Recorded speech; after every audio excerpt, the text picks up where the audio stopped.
Hello you guys and welcome to another fall themed Halloween themed build. Today we are making a wizard's tower with a small cute little cottage on the side as well.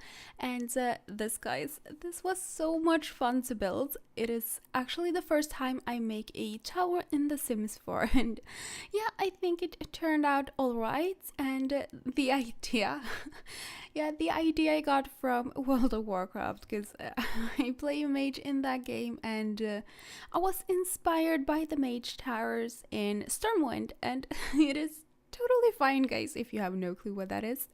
But yeah, Stormwind is basically a huge capital city, and it has a mage quarter with mage towers, and yeah.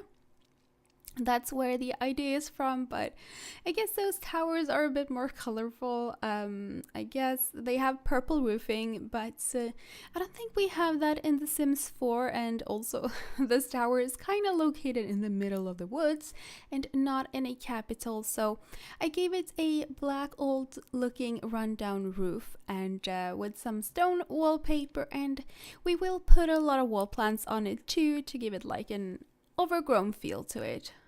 And as you guys may have noticed, we have a floating tower. Yes, it is on purpose. It is on purpose, I promise. There will actually be a lot of floating objects in this build. Some of you might find that weird and some of you might love it. But yeah, personally, I love it. To me, nothing says wizard more than floating objects. So everything in this build that is floating is doing it on purpose. It's just to give this build a more magic feel, because wizards, well, they have magic, you know. So this is the little cottage that I was talking about earlier. Half of the interior of the cottage will actually be located inside of the mountain. And now you're thinking, oh, what mountain? And that is what I'm working on right here. So yeah, there was reasoning behind why I put the tower on such a high foundation. It is so I could make it look like it's on elevated floor, like on a mountain or a hill or whatever you would call this. Because obviously we don't have constrained floor elevation in The Sims 4. So this is the only way I could make it look like it's on a mountain. So yeah, I'm placing a lot of rocks, okay? Technically it's tables that look like rocks, but you know. And yeah, the rock placing took the longest for sure. Out of all the things I did in this build, placing rocks took the longest, yes. So that is why I cut out a whole lot of it, because watching me place rocks, let's be real, that's probably not the most interesting thing to watch. So yeah, I hope you don't mind that I cut it out, but I'm sure you didn't want to watch that anyway, and yeah. So in this corner I am placing more rocks, but I'm also adding a lake, or would you guys call this a lake? I think it's too big to be a pond, right? I think it's the size of a lake, or maybe it's a pond, I don't know, but I wanted some natural looking water, so I'm using the green watercolor, and then I started placing some trees. I didn't actually know what I wanted to do with the landscaping, so I started placing trees, and then I tried to use that purple tree. If you saw my pumpkin patch builds, you know how I feel about that purple tree, but it didn't really fit, so yeah. But you know what? Don't worry, I'm not gonna rant about that tree again. I promise.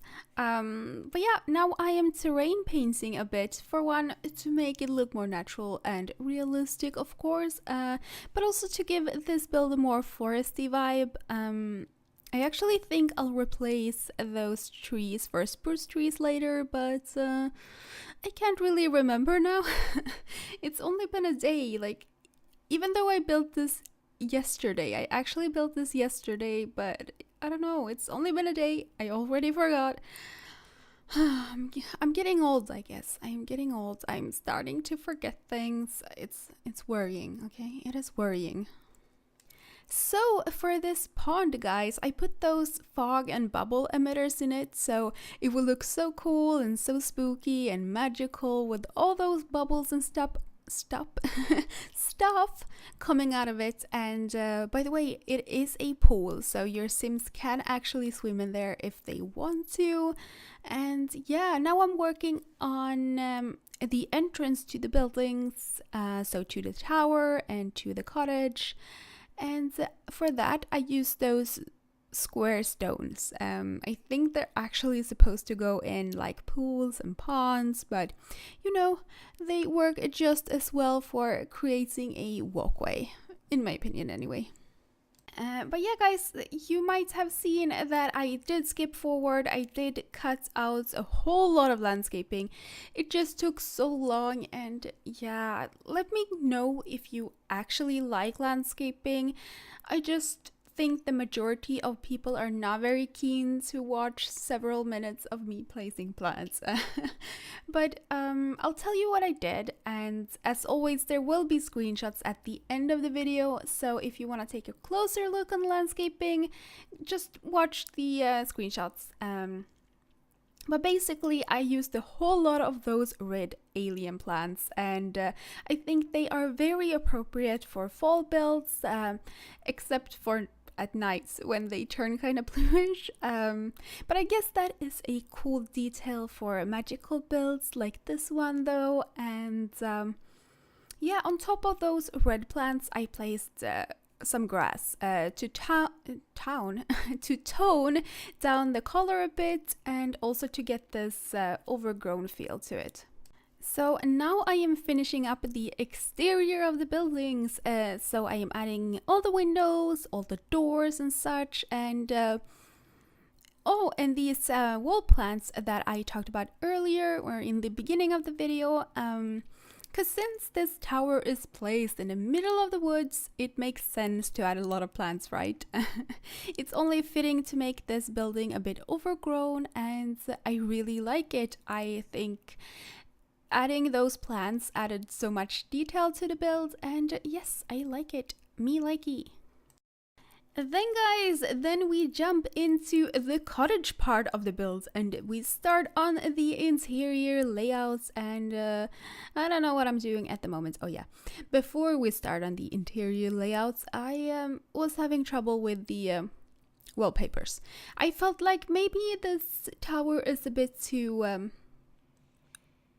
light, so I don't know, I tried a bunch of darker brick wallpapers, but I don't know, I didn't feel like a brick was gonna look very good because I wanted stone, but this stone wallpaper doesn't come in any other swatches, so I don't know, I decided to keep this. And of course we had to have a chimney, like obviously a cottage have to have a chimney.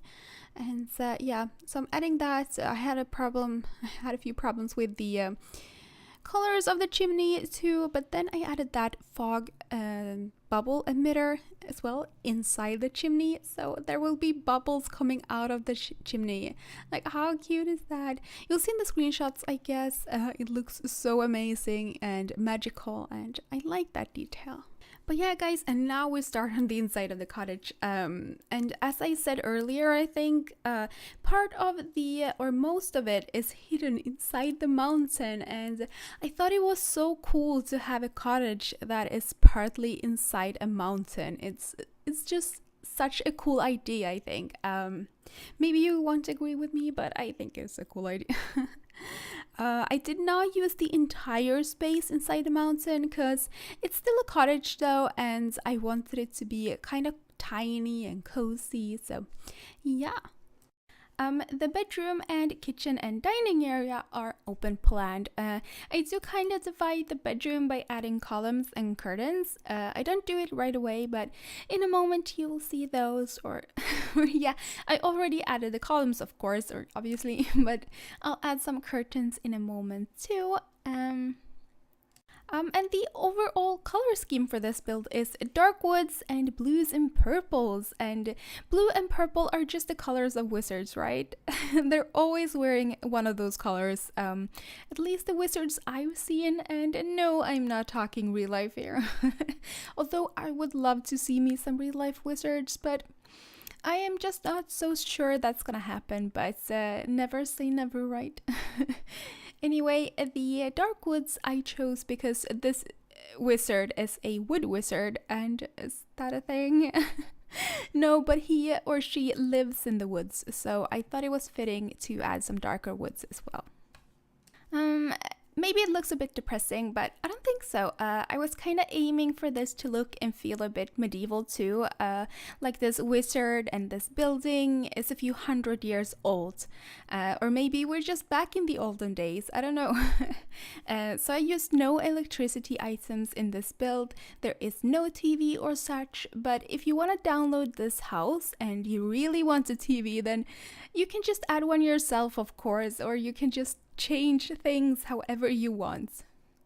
And I also used a lot of the old school appliances in the kitchen. Obviously, if you want this to be a medieval build, pretend that the fridge is actually a pantry instead. And yeah, this is the small little dining area. And now guys, now is the part where I start adding floating objects. And mostly it's gonna be floating candles, and some of you are probably gonna hate this and think it looks weird, and some of you might love it.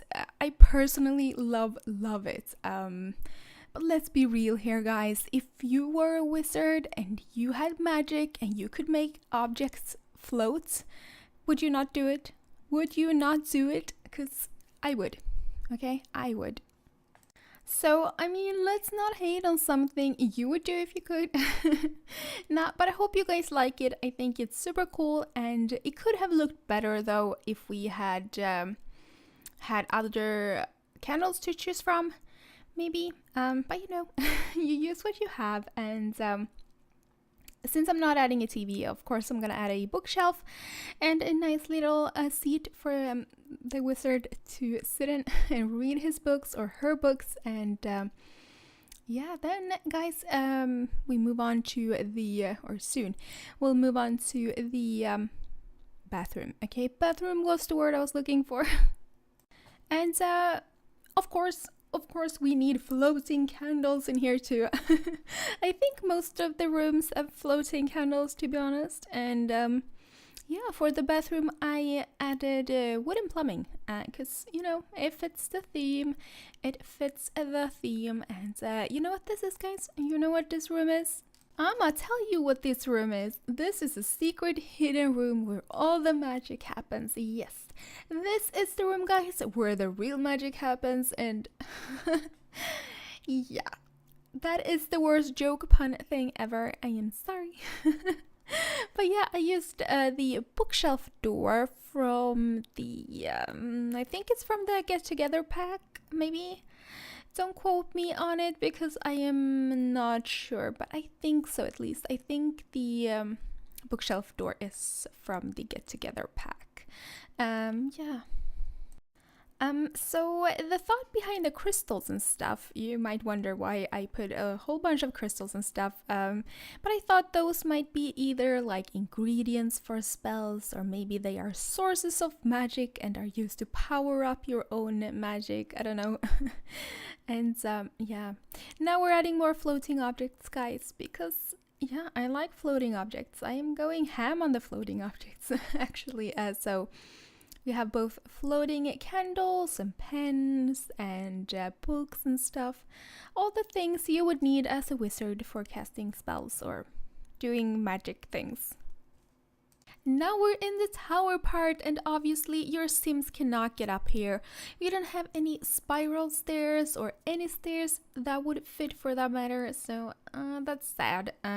Maybe in the future we'll have some spiral stairs, but that's in the future. I did decide to decorate this tower anyway, even though your Sims cannot get up here, because for one, it looks better to have stuff up here, and plus they are a wizard, so they could just teleport up here anyway, I believe. I mean, a wizard teleporting makes sense. And also it's a safe way to keep intruders away, right? Yeah, if you don't add any stairs, only you can get up there, or only people with teleportation can get up there. So It's much more safer than a lock on a door, I would say. But anyway, guys, we're almost done with this build and we'll be jumping into the screenshots in any moment. So I want to say thank you so much for watching, and don't forget to thumbs up this video if you liked it, and subscribe if you haven't already. And as always, I'll leave a link to the download in the description box down below. So yeah, I have a Twitter too if you want to see upcoming things or what I'm working on and stuff, or if you just want to say something to me, I am on Twitter. And yeah, thank you so much, guys, and I'll see you soon.